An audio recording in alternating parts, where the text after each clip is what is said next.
2025 is going to be a make it or break it year for a lot of manufacturers and a lot of guitar retailers out there. So stay tuned and walk down this little merry wonderment road that we're going to go talk about right now.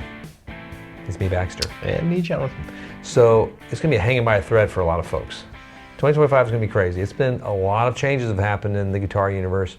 It's not all doom and gloom, but it's like they have to figure out how to bob and weave in this world. Carry forward. Move forward. Carry forward. Carry forward. So there's been a complete change. And let's just sort of tackle all the things one by one and what's been going on. Like start with overproduction is finally started to slow up, and they're figuring out production lines. But the manufacturers really produced a lot of guitars. They kept the sort of COVID production speeds up, like pumping out there, and it didn't quite meet the demand as buying demand slowed up. And buying demand slowed up due to multiple reasons, like A, people are going back on vacations, B, inflation, C, inflation, and D, inflation, because it's expensive now. Their disposable income's at an all-time low. Yeah.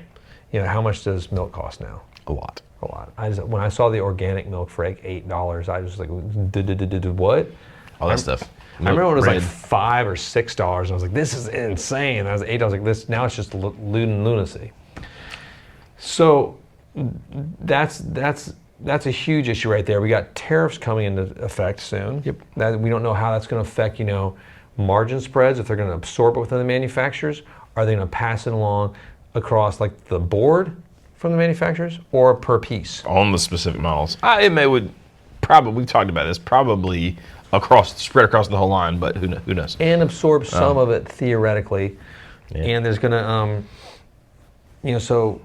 and there's been some, I guess, what's the word? There's been some disillusion and some mistrust built between the manufacturers and the retailers. Yes. So, there's this almost, we reap what we sow. The prophecy is self-fulfilling here, because a lot of retailers don't trust the manufacturers. They all went direct.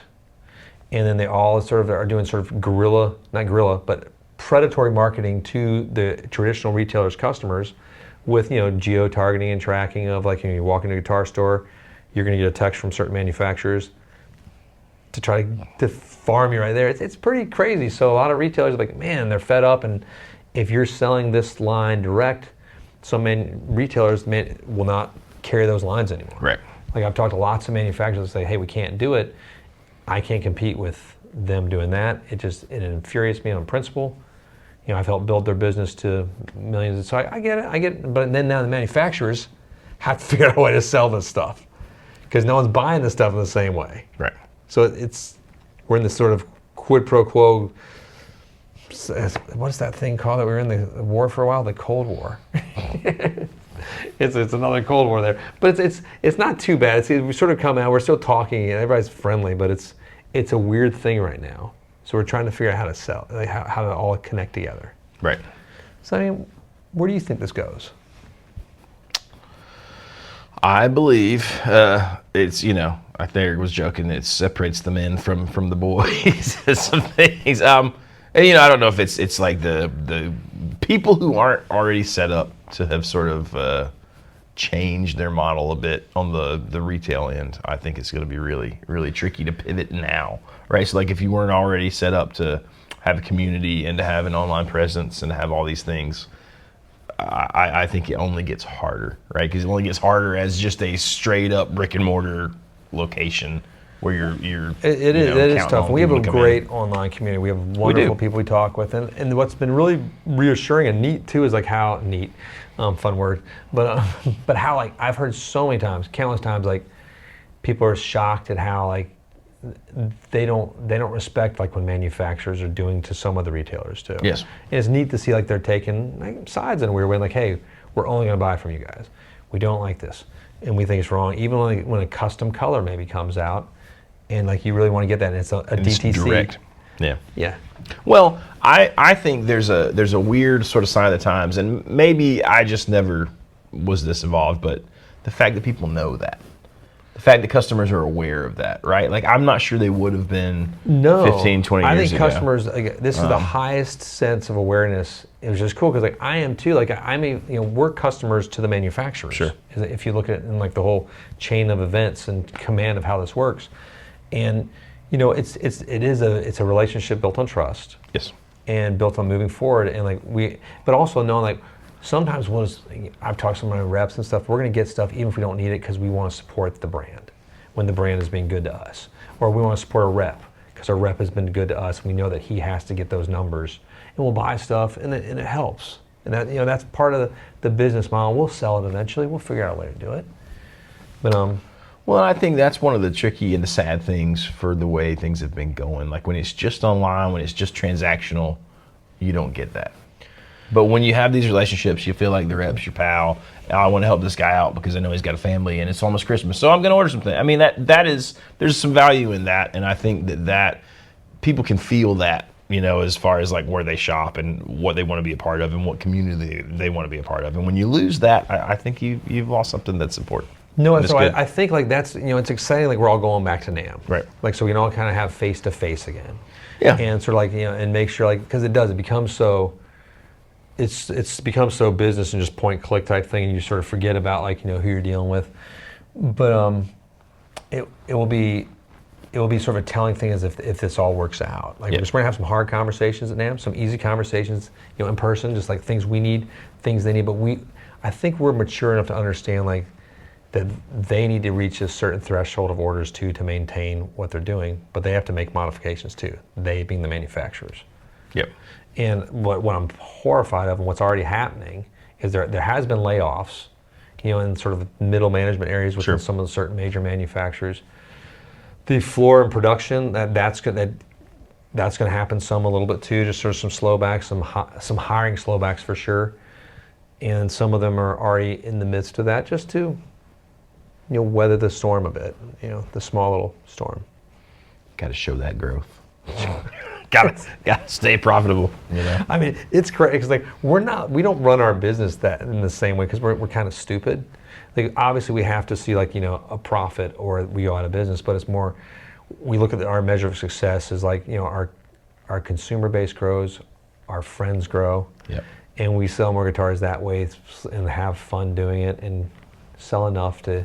Get by and be able to get beard treatment oils and fancy things. Only the finest. I haven't used it in a long time. I need to do that again. It's nice feeling. No, it's a strange time. So we're seeing like again, it's a combination of overproduction, tariffs, inflation. The trust that's sort of been lost between the major manufacturers and the retailers, and this opens up maybe a special space for like a lot of shops I've noticed are going into the more boutique lines because they can have those conversations with the owner, and like so we can go into business with boutique people.